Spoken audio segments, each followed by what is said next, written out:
Hello सबैलाई नमस्ते। मेरो नाम साइथर हो।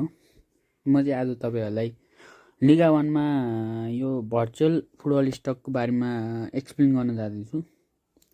यसमा चाहिँ के हुन्छ भने अब हरेक क्लबको आफ्नो स्टक प्राइस हुन्छ। मतलब हरेक गेममा उनीहरूले कति गोल हान्यो, अब गोल बढी छ भने उनीहरू टपमा आयो। जस्तो यसले 10 गोल हाने टोटल है, यसले 8 गोल हाने। अब यसले 10 गोल हानेर 2 गेममा 10 गोल हाने 207 भएको छ है यसको। हो त्यही अनुसार यिनीहरूको भाउ बढ्दै जान्छ। अब मैले चाहिँ अहिले के को किनेँ भने बायनको किनेछ। बायनको मैले 20वटा स्टक किनेछ 500 रुपियाँको।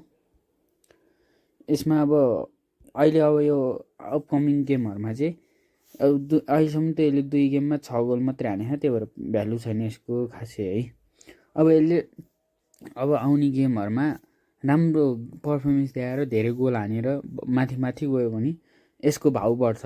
अहिले मैले 25मा किनेको छ भने पछि मैले 100मा बेच्न पनि मिल्यो, 200मा बेच्न पनि मिल्यो, 300मा नि यिनीहरूको भाउ अनुसार हामीले बेच्न मिल्यो।